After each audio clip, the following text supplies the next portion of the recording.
회사 채용 광고에서 활발한 사람을 원한다거나 리더십을 갖춘 사람을 선호한다고 하면 저는 위축될 때가 있었습니다. 또 사람이 많은 모임에서 주도적으로 상황을 이끄는 사람을 보면 저는 언제나 위축이 됐었습니다. 나는 왜 그렇게 하지 못하고 수줍게만 있는가?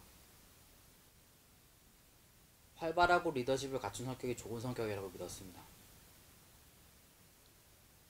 하지만 지금 저는 어떤 성격이 좋다는 고정관념을 따를 것 없이 내 성격 그대로 말하고 행동해야 된다고 생각합니다.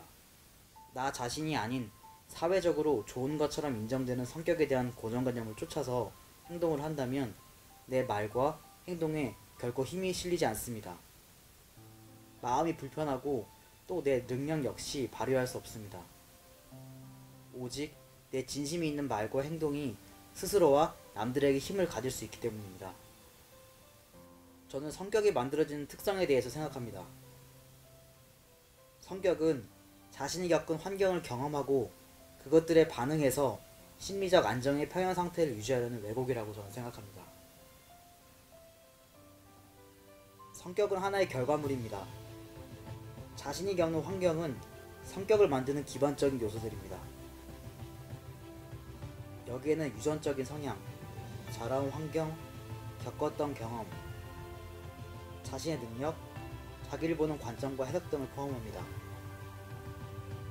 성격은 유전적인 요인과 환경적인 요인이 화학적으로 계속 연쇄 작용해서 만들어집니다. 청소년기에 학교폭력을 겪으면 힘에 대한 두려움이 생기고 경계하는 마음을 갖게 됩니다.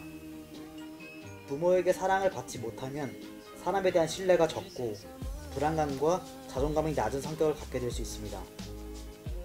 그리하여 긴장하고 내성적인 성격이 될 수 있습니다. 그리고 긴장하고 불안하며 민감해야지 나 스스로를 지킬 수 있다고 경험으로 알게 된 것입니다. 성격은 이러한 자기의 일종의 경험으로 생기는 것인데 그것을 무시하고 외형적인 결과만을 바꾸라고 결코 강요할 수 없는 것입니다. 불안한 자기 마음이 그것을 받아들일 수 없는 것입니다. 즉, 자기 성격대로 살아야지 그 심리적인 안정성을 달성할 수 있는 것입니다.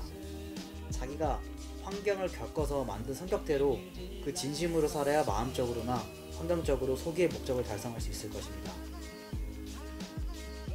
옳지 못한 성격이 있다면 또 그것을 바꿔야 한다면 그 안정의 목적이 달성된 여유의 심리 상태에서만 가능할 것입니다. 제 성격은 조용하고 1대1 대면적인 관계를 좋아합니다. 혼자서 다수를 이끌고 상황을 장악하는 것을 싫어하고 그럴 자신감도 사실 없습니다.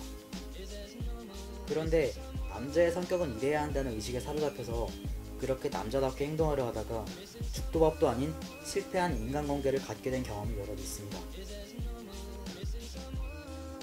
예를 들어 제가 나이가 많은 축에 속하는 단체에 가면 제가 원치도 않게 형 노릇, 리더십을 발휘해야 한다는 의식에 사로잡혔습니다. 그렇게 행동을 할수록 저는 불편하고 더 그런 모임이 싫어졌습니다. 이제는 저는 제가 살아온 경험과 심리적인 환경을 인정하고 내성적이고 대면적인 관계를 좋아하는 저를 스스로 긍정하고 그렇게 살 것입니다. 그렇게 해야만 좋은 인간관계를 가질 수 있게 되고 여유가 생길 것입니다. 변해야 할 성격적 특성이 있다면 그 심리적인 안정 상태 후에야만 변할 수 있을 것입니다. 저는 또 제 성격에 맞지 않는 일을 해서 힘들었던 시간을 겪었습니다. 저는 오직 제 스스로의 일에 집중하고 싶고 다른 사람을 존중하는 하에서 사회관계를 갖고 싶었습니다. 그런데 제가 한 일은 회사 인사 담당 업무였고 또 식당 점장을 했었습니다. 모두 관리자로서 사람들을 제어해야 하는 일이었고 제 생각대로 상대를 움직여야 하는 일이었습니다. 저는 제 마음이 원치도 않았는데 그 일이 적성에 맞고 제가 리더십이 있다고 스스로에게도 그리고 다른 사람들에게도 거짓말을 하면서 그 일을 수행했습니다. 그래서 너무 불편했습니다. 일을 하는 내내 제 몸에 걸맞지도 않은 옷을 입었다고 생각했습니다. 저는 내 마음이 원하는 또 내 성격을 긍정하고 나를 발휘할 수 있는 그런 일을 하는 것이 우리 개인에게 가장 좋은 것이라고 믿습니다.